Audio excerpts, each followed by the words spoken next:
Hello, and welcome back to another episode of Laying It Out. I'm your host, Scotti Dempsey. And I'm Chelsea Pockets. And today we're going to be touching on a few different subjects, one of them being the Olympics, because that's going on right now, even though it doesn't feel like it, right? No. I feel like the hype for the Olympics has been pretty low this year. And I feel like it's like a combination of COVID. It's all the way in Japan, so half the games are at like 4 a.m. Yeah.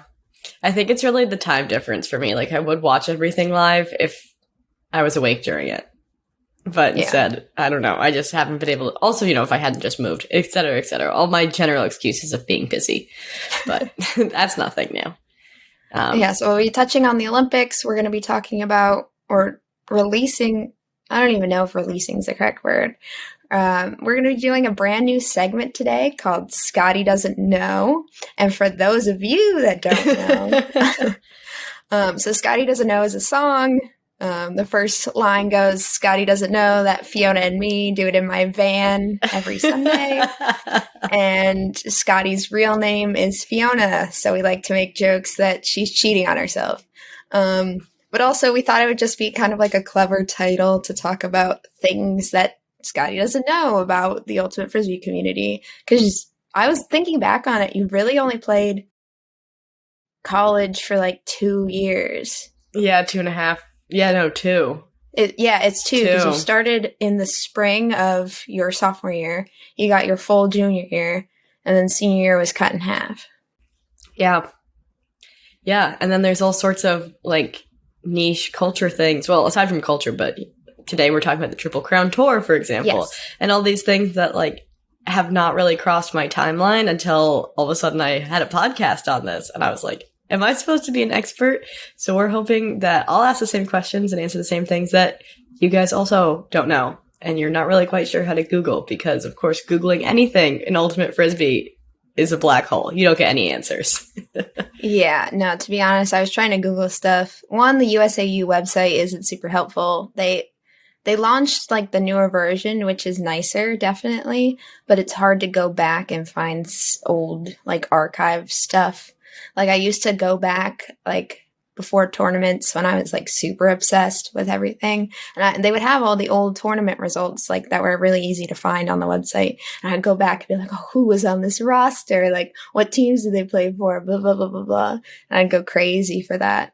And it's a little bit harder, but yeah, so we'll be doing the Scotti Doesn't Know segment on Triple Crown Tour later. Olympics for kind of like our introduction here. Yeah. Lehigh had a little bit of a shout out. And that's why for our YouTube watchers, I'm wearing one combination Lehigh jersey and then 2 my bucket hat, which I feel like is a staple of Wildwood or just fun Frisbee tournaments in general. But Wildwood is this, as we're recording this, it'll be afterwards when it releases, but Wildwood's this weekend. Scotti, what's your opinion? I'm not going. That's to start off. And I'm a little bummed about it because I would love to, I don't know, like I hate to not do things. I hate to like feel FOMO of not attending, but it does feel like this year was the year to not go because, as my excuse has been, I haven't seen a lot of my friends. We as a Lehigh Ultimate alumni team seemed discombobulated enough that I don't know if a team was put together. No one told me about it. I don't think anything's happening. It's been kind of a whirlwind summer already with, being able to socialize. So we all have been going, and I say we, like my friends in the city, like definitely overdoing it a little bit. So I'm very happy to take a weekend off, not get super sunburned, not get more dehydrated by the amount of drinking, and come back better than ever next year. Yeah, Scotti and I were texting each other, and I was just like, oh, well, I have to work this weekend. I found out like 2 days ago. And it like, 1, I didn't really want to go to Wildwood this year either. But 2, like it really lucked out that I didn't have to. But it doesn't seem exciting this year because even 2019, I was sick for a week afterwards. And that was before COVID was a thing. And now just imagine, now the CDC is saying like people should put masks on again when they're indoors.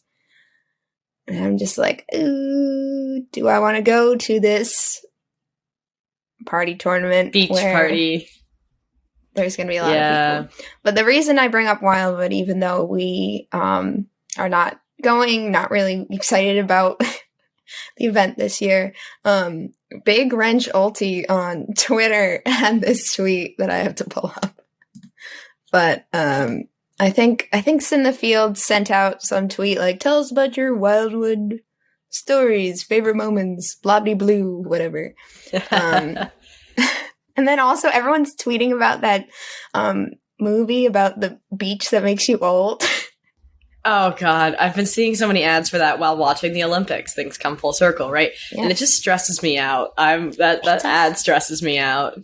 It does. 'Cause like, I mean, at the age of 23, I think growing old way too quickly is like our biggest fear. And someone made it into a movie. Oh, for sure.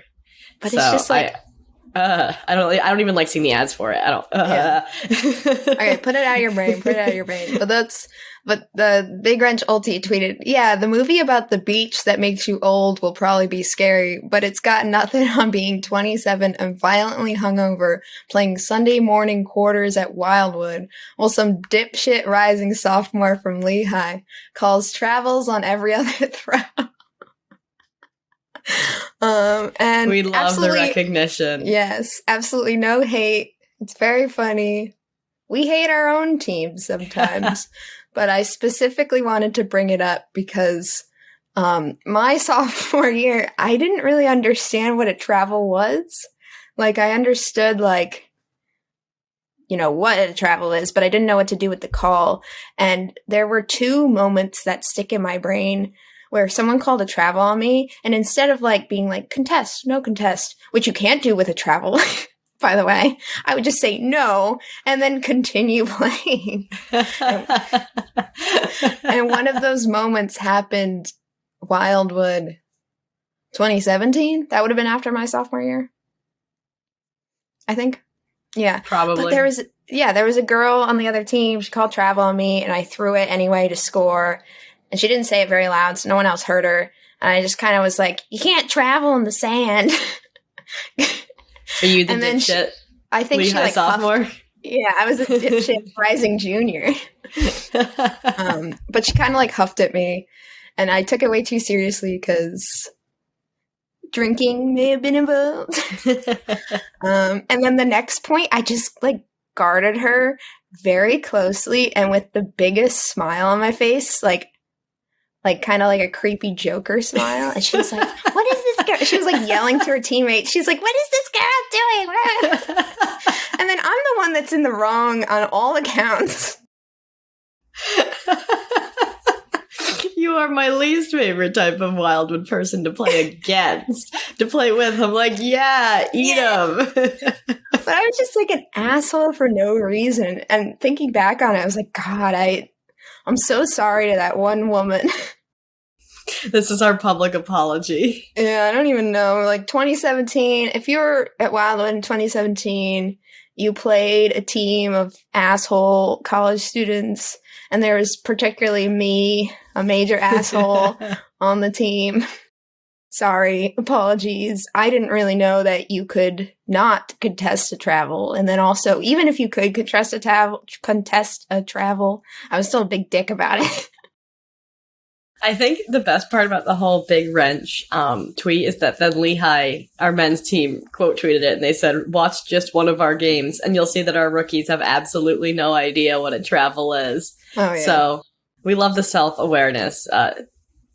Good job, Lehigh men. Yeah, coming full circle and, learning new things, like what a travel is, especially at Wildwood. That's a place to learn. Took me 2 years. I learned how to lay out at Wildwood. I still can't really do it right, but kind of. The thing is, we didn't want to talk about Wildwood, but I think it was Wildwood 2018. Yeah, because that was the year with you, right?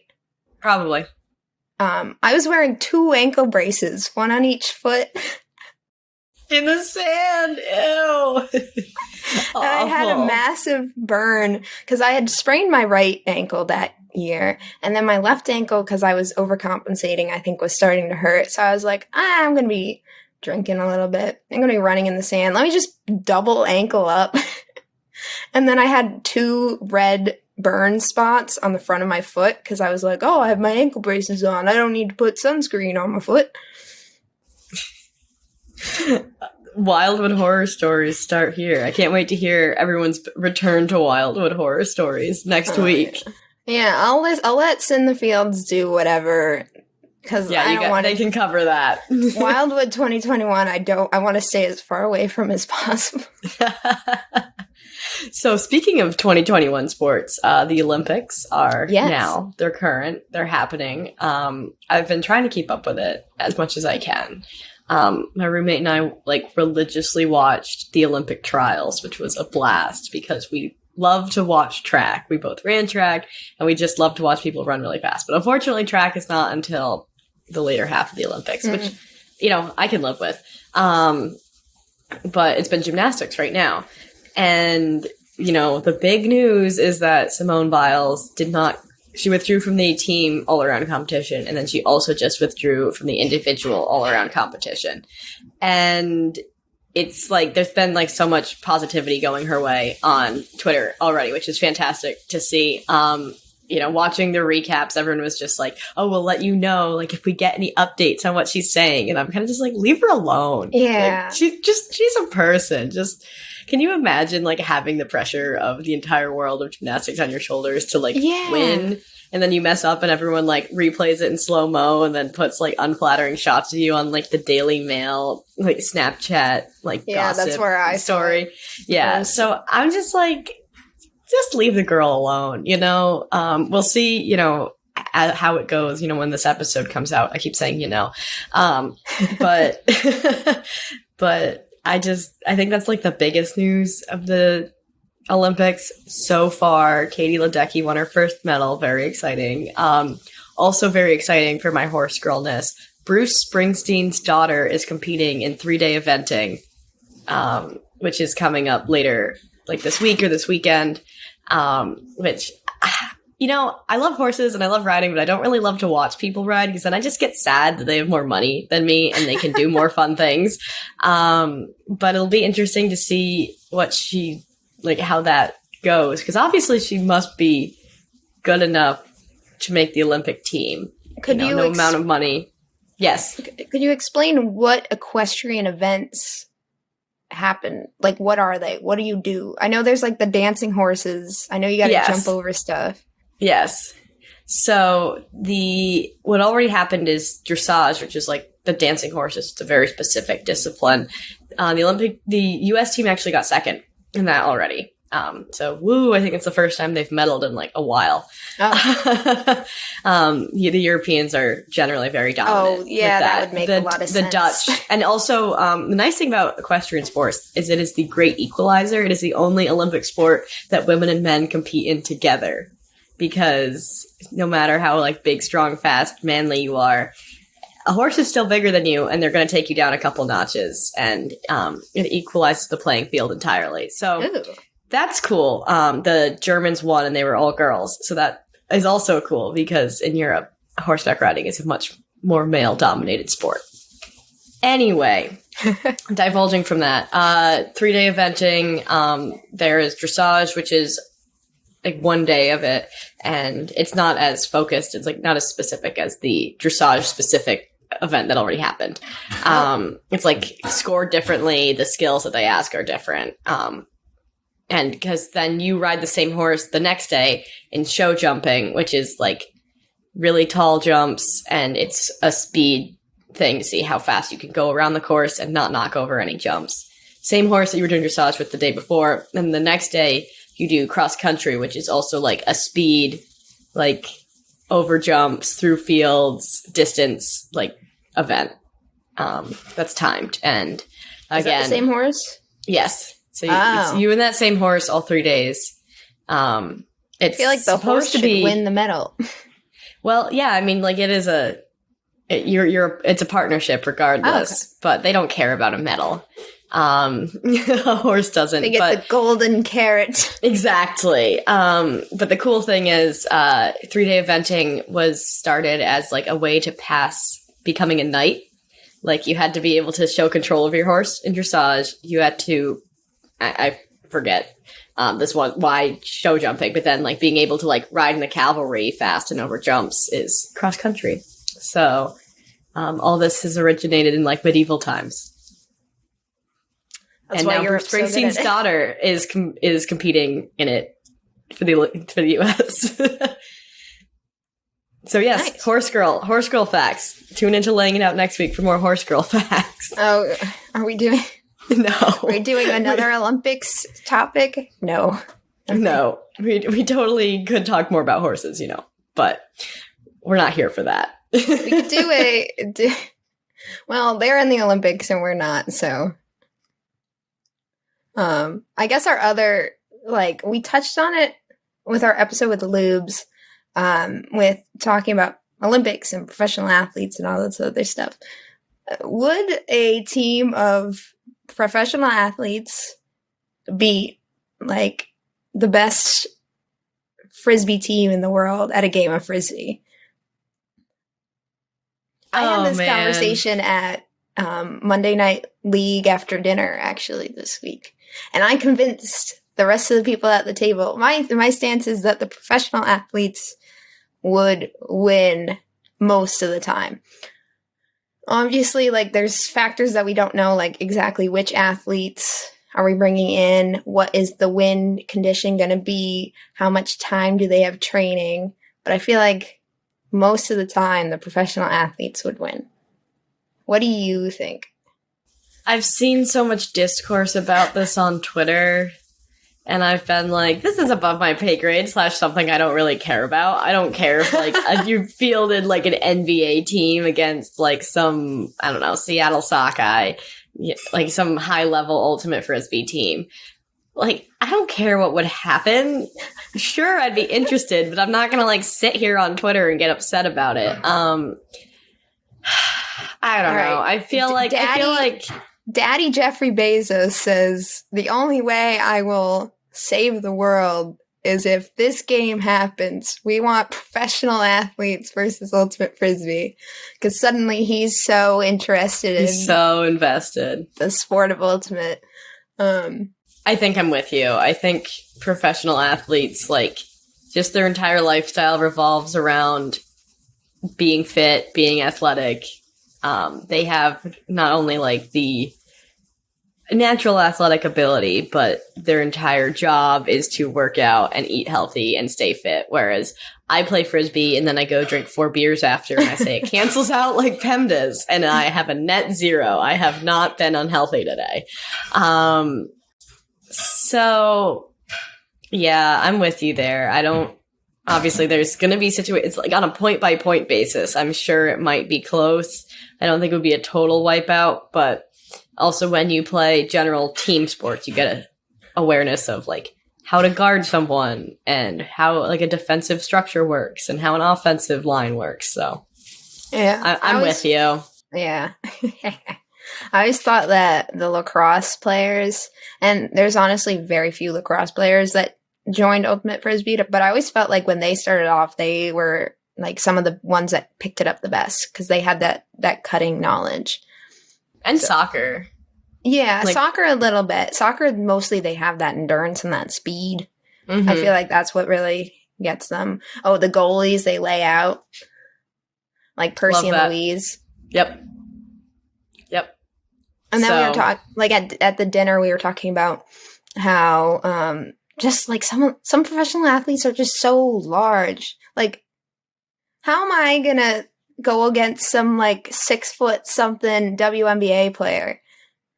Yeah, they're the cream of the crop.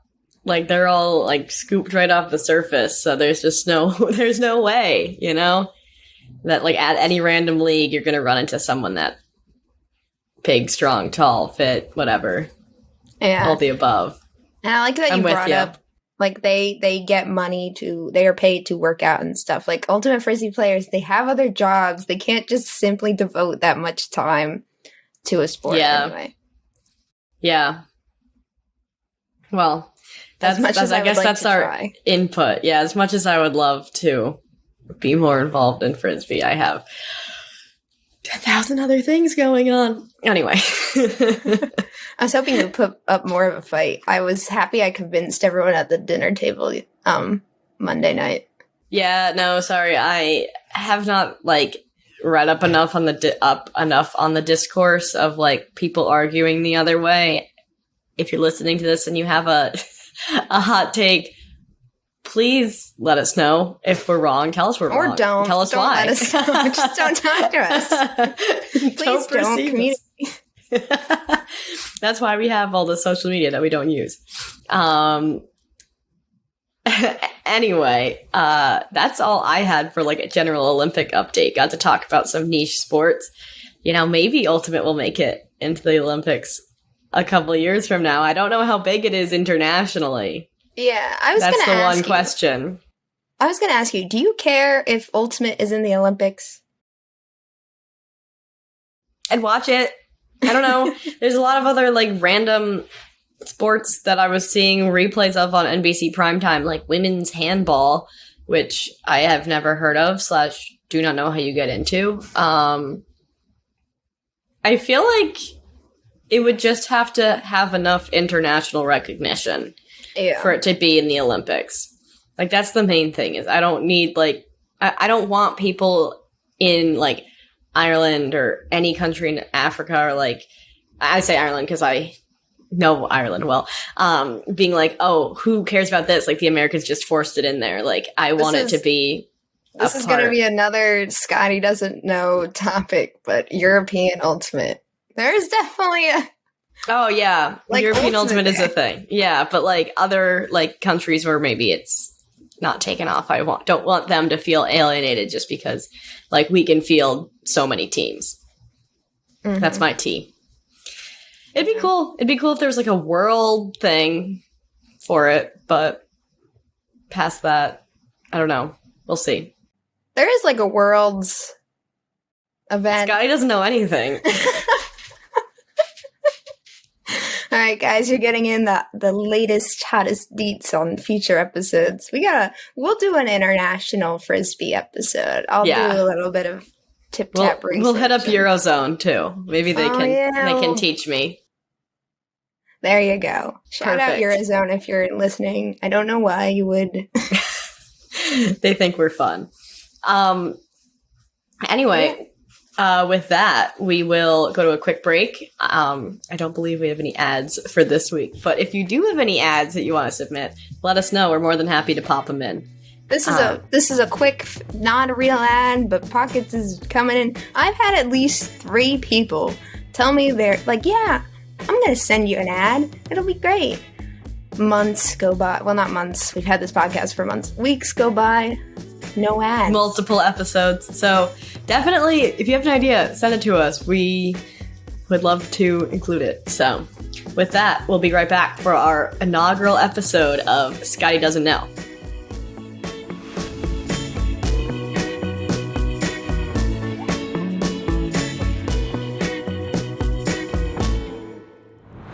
All right, everyone, welcome back now to the inaugural segment of Scotti Doesn't Know, where we're talking about the Triple Crown Tour. And I forget exactly why we chose... Well, one, we chose to do this because the club season is kind of in full swing now. I have my first tournament coming up in... when this comes out, it'll be the coming weekend after this. Things are getting revved up, ready to go. And Scotti doesn't fully understand what the Triple Crown Tour is. So I don't. How about, for a little refresher for the audience, what is your ultimate playing experience? And then what do you think the Triple Crown Tour is? Okay, this is good because I actually thought about this. And I also know it because it's myself. I joined Lehigh Ultimate and played college for a cumulative total of 2 years. It would have been 2.5 if the pandemic didn't cut it short. And between my junior and senior year of college, I played club. And it was a sectionals level mixed club team that we talk about constantly. So I did try out for a club team and I got a practice player spot and et cetera, et cetera. But I think I'm not going to play Ultimate this summer because I have too much else going on and can't really afford the time. So I have dipped a toe into the club experience. That said, when you say Triple Crown Tour, I think about horses because that's what I'm always thinking about. And I think about the Triple Crown in terms of horse racing. And we don't need to get into the whole semantics of horse racing, but I assumed that it was an Elite 3 tournament series that all the top club teams went to. And then whoever won that was if it was a big deal, if they won all 3, and then they would be the it team for the year, or that would, help determine seeding. I did take a peek at the USAU's website, and they said it is a tournament series, not just 3. I don't know where the 3 came from. Also, apparently Boston Invite was part of it. Which I could have played at. I did not because I'm kind of injured. So I was like, why would I have been at the Triple Crown Tour? So anyway. So Boston Invite is not part of the Triple Crown Tour. Why were people saying that? Unless they changed it and changed the name. So, you're kind of right. There are 3 main tournaments that make up the Triple Crown Tour. Okay. Those would be US Open, the Pro Championships, and then just Nationals, which you know. Okay. But then there's also other elite level tournaments that are part of the Triple Crown Tour. But then you and I technically with our sectionals level mixed team participate in the Triple Crown Tour. It's very confusing and weird. But I remember when I was kind of in your position, I was about to play my first year of club. One, I didn't fully understand what club was. I was like, oh, what, adults playing Frisbee? I thought this was just a college thing. Very clearly I'm a little bit stupid. But then I tried looking on USAU's website. Second time I'm bringing this up today. And I was just kind of confused on what this Triple Crown Tour was. It was hard for me to find information on the website. So I understand being in your position, not really understanding what's going on. I remember trying to look for teams in my area and it was hard to find. Turns out there's just not a lot of women's teams. Yeah. Which is also shitty. But basically, the beginning of the Triple Crown Tour is we break up the teams that all participated in last year's season into different flights, they call them. Basically, just 4 different tiers based on their results. So the pro flight, the top 8 finishers at Nationals. From the previous year? Yes, from the previous year. Okay. Ooh, trivia. Can you name who won each division in 2019 Nationals? I'm going to guess Pony for men's / open. Boston Brute Squad is the only women's pro team that I know. And AMP. Okay. You got 2 of them. You got AMP and Brute Squad. Sockeye, who you mentioned earlier, as you're playing against the NBA team. They were the other ones. So the top 8, Pony made the top 8. They would be in your pro flight. Top 8 are in pro. The the bottom 8 at Nationals would be your elite level flight. Then there's the select flight, which is a little bit bigger. It's the top 4 teams that in every region that didn't qualify for Nationals. And then there's also an unofficial top select flight, which is the top team in every region that didn't qualify for Nationals. And then you and me and everybody else is in the classic flight. And I remember the reason I was confused is they list on the USAU website, they list who the pro, elite, and select teams are, and they don't list all the other teams. Like, they have access to that data. They have the list of teams that went to sectionals and regionals. And all you need to do to classify for, like, the classic flight is just to participate in sectionals. Yeah. And so, okay, that's one of my complaints with USAU is I can't find teams. But yes, so teams are broken up, and then there are different tournaments that they go to throughout the year. Some they are required to go to. So the first one is usually the Pro Elite Challenge. So, that's the one I saw people tweeting about. Okay, and that was like, I saw TCT, and I was like, I have to take notes on this because we're going to do an episode on it. So yes, Pro Elite Challenge is usually the first one of the year. The teams that are required to go are the bottom 4 of the pro flight. Okay. So I think it's tied 5th to tied 7th or whatever, because there's ties at nationals.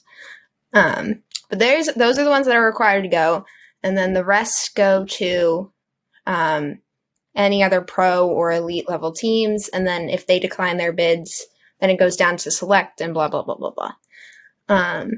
Then there's 2 tournaments. There's select flight, invite west and east. This is usually for the select teams, obviously. The teams that didn't go to nationals. The teams that didn't go to nationals, but were top in their region. Right.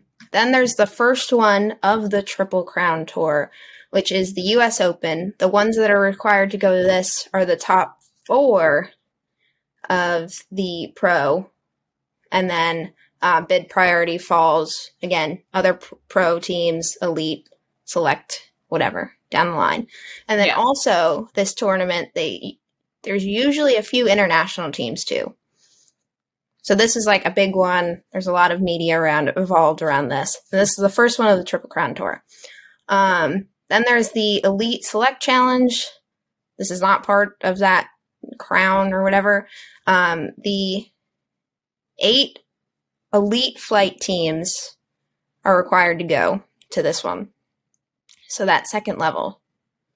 And then the rest of the bids go down to the select level, like whoever down by priority. It's a lot of priorities. Yeah. I've stumbled upon these spreadsheets that they have. Your favorite thing. I love spreadsheets. You can see like the order that they'll offer bids and who wanted them and who didn't. And then the pro championships. I know it's pro championships, so you would think, oh, all the pro teams have to go. This is not a required tournament, but the first bids go out to the pro teams, and then the elite, and then the select, and then whatever. Right. Okay. So wouldn't it make sense, though, for these teams to play in all of them to, I don't know, make nationals or scoring things? Because I know AMP didn't have to play in our sectionals. Like, they bypass that. But, like, don't other teams, like, I'm assuming that, like, you'd have to play a certain number of games to, like, qualify for whatever, to, like, not just on name alone. Yeah, that's another. So if I look at my notes here, so commitment, all teams, anything that's select, if you meet select, elite, pro, you're required to play at least 10 regular season games. Okay. So that's one thing. For our classic flight, I don't even want to call it that. We're just like the rest of we have to play 10 regular season games if we want to try and earn a bid for our region. And I think that's something that you heard about in college. Yes. So you need 10 regular season games in order to have a rank that would give your team a bid. So you mentioned, like, why don't these teams go to all these tournaments? The answer is it's expensive. That's a good answer. Yeah, that's one. I had like a pros and a cons list at on my little document here. But one of the biggest like cons with this Triple Crown Tour setup is that it's just expensive for teams to one, fly out to these major tournaments, and then 2, pay for these tournaments. it's not just like our local itsy bitsy Pennsylvania tournaments that you and I are used to going to. They're expensive. And they do offer prizes for some of them. I was looking at, so like the US Open, if you get first place, you get $2,000. But how many plane tickets do you think that covers? Not a lot. You're right. Not a lot. So, yeah. And like I said, some of these were teams, like the pro teams, the elite teams, and then the top select, they're required to go to at least one of these tournaments. I think just one of these tournaments, but that can be like a lot of money. And one of the big negatives or cons people have against this structure is that it's not good for like people that can't afford it. And it kind of butts some people out of higher level competition. Yeah, you really have to sign your whole life over to Ultimate in that sense for the summer. Yeah. Wow. I guess I never really thought about it that way, but that was because in college, my entire life was Ultimate. Oops. Yeah, no, I was definitely in your shoes like a few years ago. I was like, man, I want to be on a top level Ultimate team and go to all these tournaments and travel all over the place. Now you and I are finding like we're adults. It's hard. One, like it's expensive. It's hard to two, just like devote that amount of time to this sport. It's hard on your body too. Yeah. We were watching the Olympics last night, and Michael Phelps was there because he is the Olympics, and he was talking about like he's Mr. Mental Health. He was talking about how he was like he feels for Simone Biles, et cetera, which like because that's the hot news. And I was just like, wow, he never has to work a day in his life because he is simply Michael Phelps. But like, imagine how much his retired swimming career is still just like working out and swimming. Like it is his entire life. Or like just going to these events and speaking too. Like I know it sounds fun. Like I've always like, if Ultimate Frisbee was a career option, that would be a lot of fun. But also like devoting that much time to a hobby, I could see yourself getting like worn out. There's a reason I didn't take any of my recruitment offers for track. And I was like, a little bit about that with Ultimate this summer. So I want it to be fun, and I need to make sure that it's fun again before I devote my life to it. But I'm not that high level anyway, so I'm not going to be traveling that much. No, like the tournament I'm going to, I like it's where Peep Show is based. It's in Allentown, but I just live an hour away, so it's like far for me. But I can go like have dinner. I think we're having like team dinner Friday night before, and then I'm probably going to ask one of the Lehigh girls like, hey, do you have a couch or a bed I could sleep on or something? Just go back to my It'd roots. be so fun to go to Philly Open, but because my team is going, you can go be like, hey, Scotti, and you might meet my two new friends on the team. But aside from that, I will not be there. We might play them. You might. I hope you do.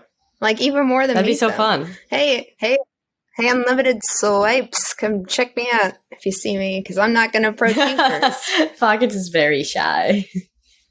This is me approaching you now on the internet. It's easy. They're not, I don't know. Yeah, but come up, talk to me. That's for anyone. If you see me at Philly Open, I'll be there.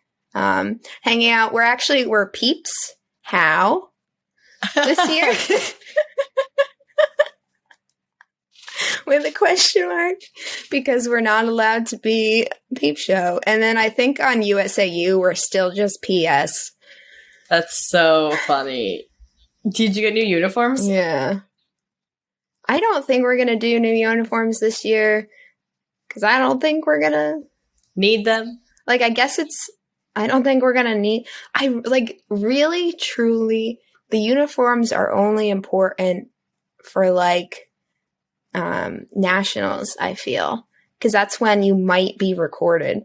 But otherwise, we could look into US. We're getting backtracked or sidetracked or whatever. Don't worry. I was gonna refocus the conversation eventually. Yeah, but I've looked at the USAU uniform requirements a bit. I think we would just have to make sure that it's all the same color, our number is in the correct spot, and then we have the same colored shorts.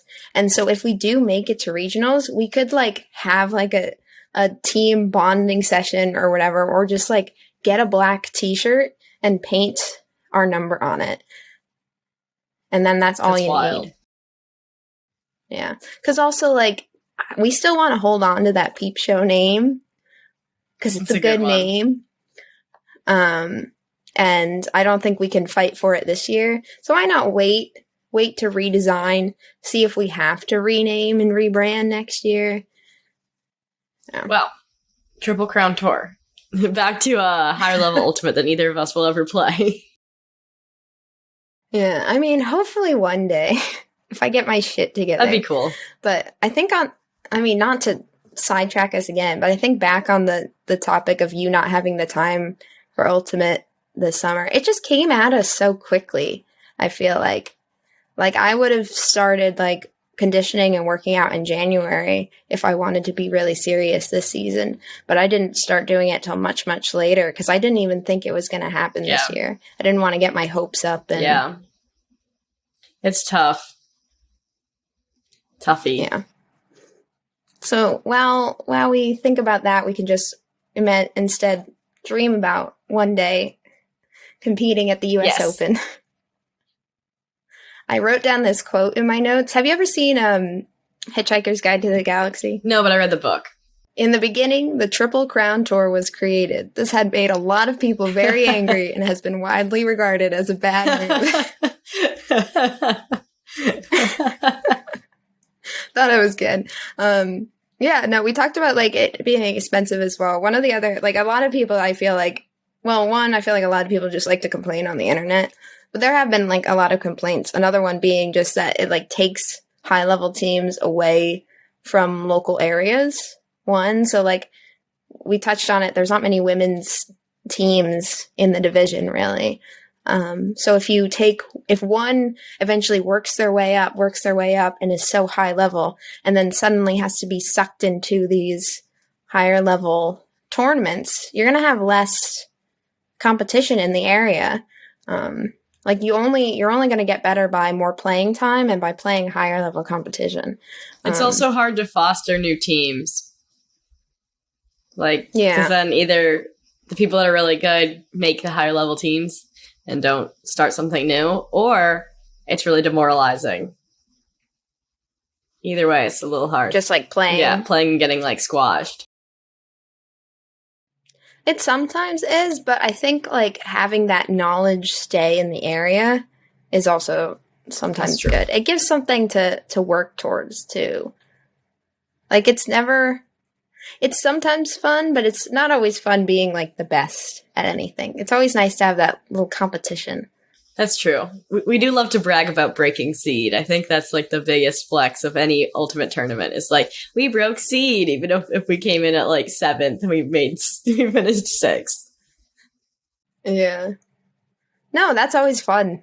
I think first year of Peep Show, we like broke seed at each one of our tournaments, and it was just so much fun because you're like, we're the underdogs. Yeah. It's fun being the underdog. It's fun like crawling your way to the top.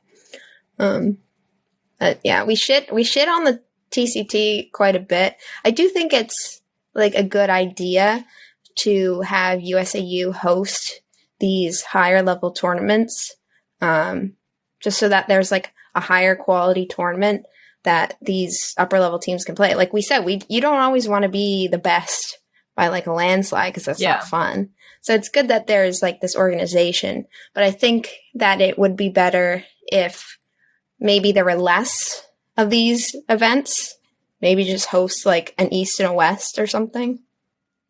And then also not require teams to go to them in the first place. Like one, I think it should be a good enough tournament that teams want to go to it. And instead of there being a punishment for them not going to it. Interesting. And then that'll just be like a better event overall. Yeah. All right. Good to know. I guess it's not as complex as I was fearing, but... No. It just, like, it seems complex because you're like, Triple Crown Tour. 3 tournaments, but then they throw in a couple other ones. And who goes to it? The same teams every year that I don't know. Technically not the same teams every year, but yeah, there's some powerhouses in there that show up. Yeah. Well, learning new things out here. Now Scotti does know. Yeah, and apologies to all the old Ultimate players that already know all this stuff. Hey, it's good to have a recap. And again, like I said, we are always open to other facts. Podcast doesn't want negative input. But like, if there's other things that we don't know that we should, feel free to let us know. Yeah, if I said something wrong, hit me up. Because yes, I've only been doing this for 5 years. Yes, this seems like a good time to plug our socials. If you want to reach out to us directly, we have an email, layingitout@ultiworld.com. Additionally, we're on Twitter at layingitout with underscores between the words. And on Instagram, there are periods between the words. There's no, it's not consistent, but you can find us, you can hit us up, you can interact with us. And that's where we're at. Yeah. So a little shorter episode today, but all good. Yeah, when all this fun. comes out, hope everyone had a great time at Wildwood. I guess go to In the Fields to tell them your stories, as we will not be there, but go say hi to Pockets at Philly Open the next weekend. Yeah, please talk to me. It's like a celebrity getting recognized. No, I just want friends. I don't have any Ultimate Frisbee friends anymore that are in the area. Well, there you go. This is the beauty of the podcast. So, with all that said, wrapping it up, for now, I've been Scotty Dempsey. I've been Chelsea Pockets. And we'll catch you on the flip.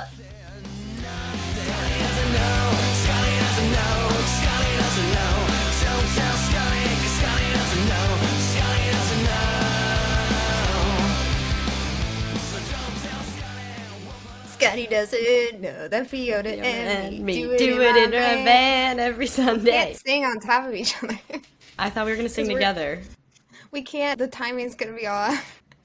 This is a great introduction to a segment.